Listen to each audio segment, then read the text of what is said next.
Matchday -1 for the West Indies.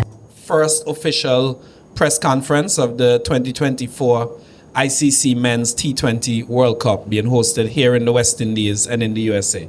As usual, we have our captain, Rovman Powell, available to take questions from the media. We'll just start with the ICC side, and then just by a show of hands, I'll just acknowledge as we go through. So, can switch off your mic.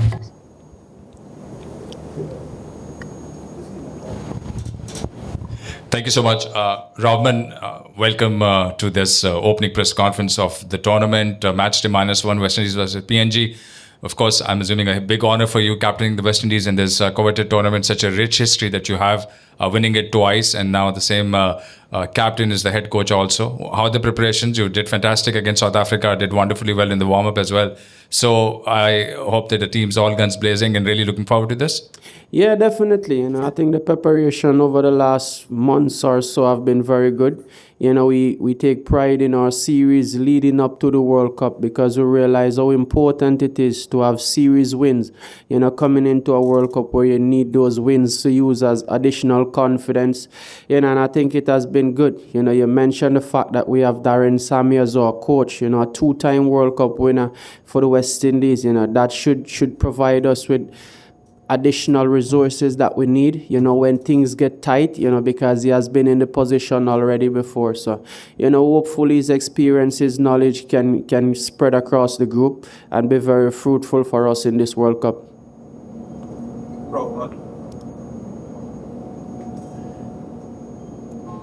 Rovman, just two questions on this end. So in the last week, the West Indies ranking went to number 4 in the IC Men T20Is. One, I want to know what is that? How much of that is a confidence booster going into the tournament, and what do you attribute that to? And the second part being, you have Andre Russell joining the team after a long IPL series. You have 4 games in the qualifying stage. Is he going to slot straight into the side, or how are you going to manage his involvement coming back in? It's very, very good for our West Indies to be ranked number 4 in the world. When I started as captain, we were around about 8 or 9. And I made an honest reflection, and I realized that we haven't won enough series. So when I took over as captain, that was one of my first mandate, to try our best to start winning series. And once we start winning series, then our rankings will become much better in the ICC table. And then, from a financial standpoint, more sponsors for West Indies cricket, because sponsors love to associate themselves with winners. So that's something that I'm actually proud of to see under my captaincy. West Indies has improved significantly into the ranking.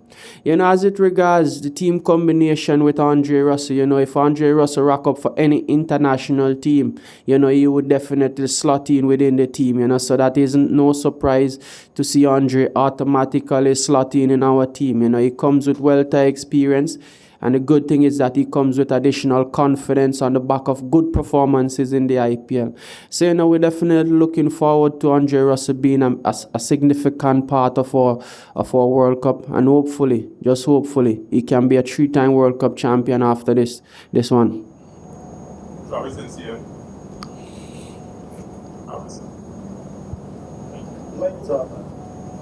Travis Sincere. How special is this for you? Your first World Cup as captain of the West Indies team, given the West Indies, going for a 3rd title. What will a win mean for you? It's very special, to be honest, not just for me, but for the other players and for the people of the Caribbean. The possibility of winning a 3rd World Cup title, in front of our own people in the Caribbean is something very, very special. If you should look on it from all perspectives, it's very important. For us as players, it's a legacy. It's something that after we finish playing, we can sit down with our kids or grandkids or family and just replay those memories of 2024 World Cup.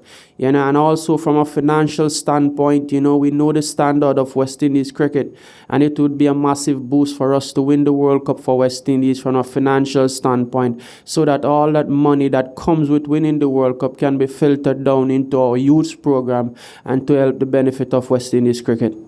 Final question for me. what was the squad you guys looking at tomorrow in light of rain and the Providence, as it were? What was the final 11 you're looking at playing, and who are some of the persons might be critical to victory in the opener in light of the conditions again? It would be very difficult for me to actually sit down right now and give you a final 11. You know, we haven't sat down and select a final 11 as yet. But one thing, if you can look on the duration of the West Indies team over the last few months, it have been very, very constant. You know, and I don't think during the course of this World Cup that should change. All right, Rovman, Brandon, Crick Nation 592. Conditions here at Providence, I'm sure it's known for spin-friendly conditions, but a lot of work has been done recently. What's your expectations and the conditions here at Providence? I think in 5 years ago, it would have been such a spinning ground that it would be spin based. But you know, over the last 2 or 3 years, you know, Providence has become a place where batters start like batting.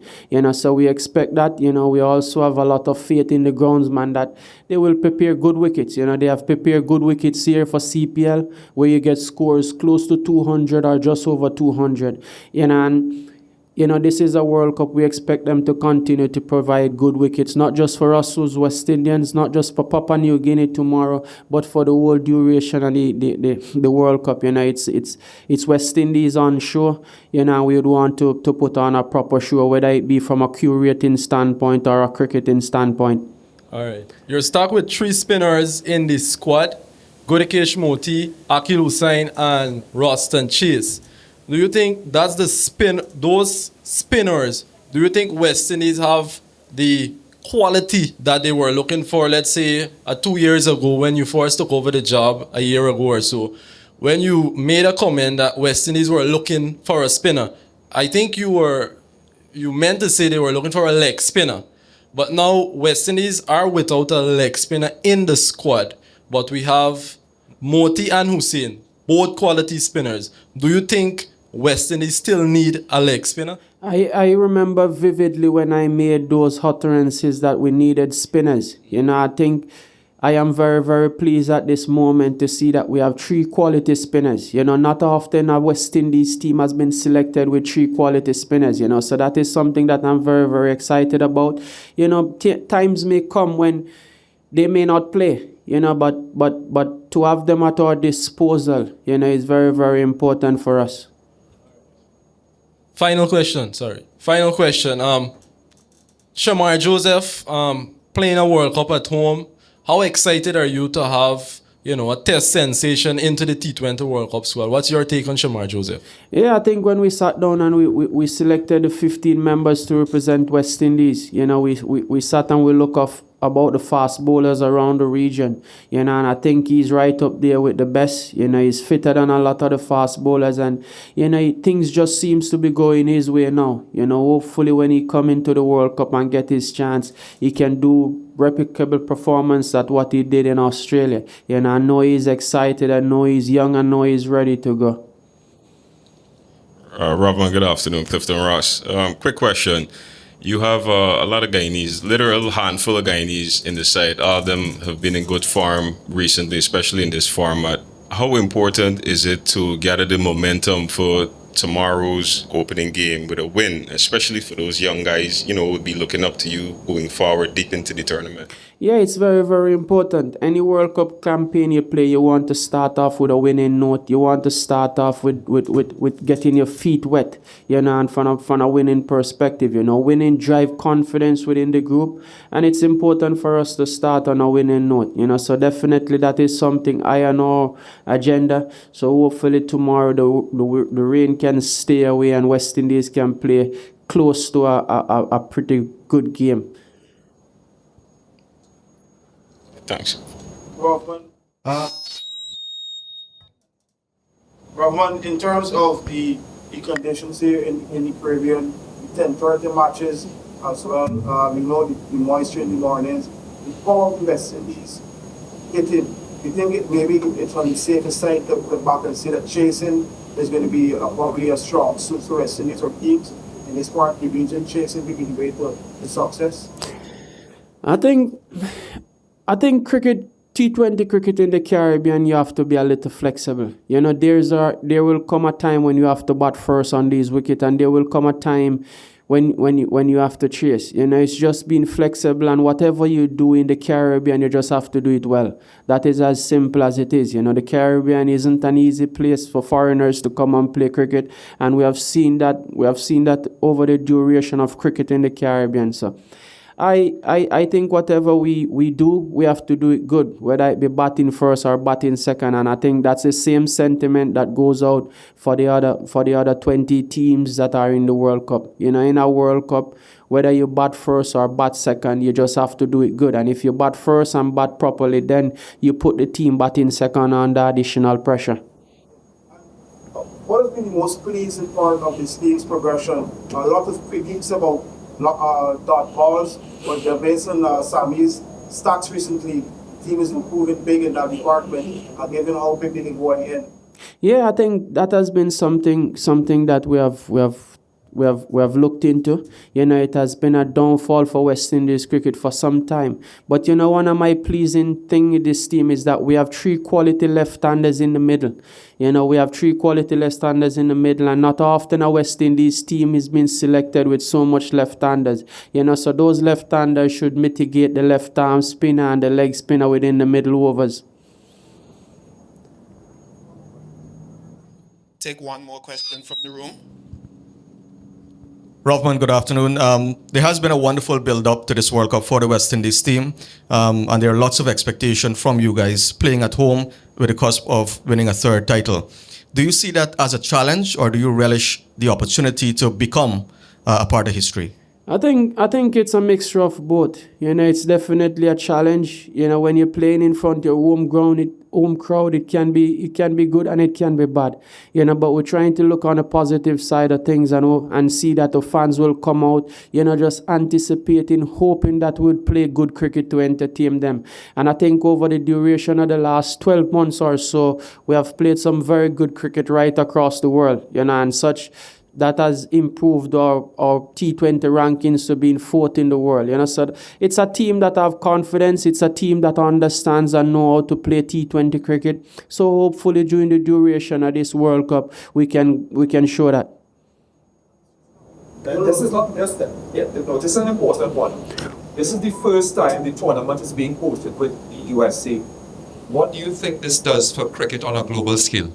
I think cricket. It does a lot for cricket on a global scale. You know, the USA is a very, very big market. And it's very important for cricket to be a mainstream sport in the USA. You know, I know that there's a lot of kids in the USA that wants to play cricket, and this T20 World Cup should give them additional motivation to see stars like Virat Kohli, Rohit Sharma, Babar Azam in front of them playing. You know, so it should be very, very, very, very big. You know, and also from a financial standpoint, if ICC and cricket in the USA can become mainstream, you know how big the US market is from a financial standpoint. So it should be a win for cricket and for lovers of cricket. Thank you, Rovman. I just want to end by saying thank you to all the media that took time out of your schedule to be here with us this afternoon. I think it was a very productive session. We didn't get to train today, but we look forward to the start of our World Cup campaign tomorrow. Enjoy the rest of your day. Thanks, Doc.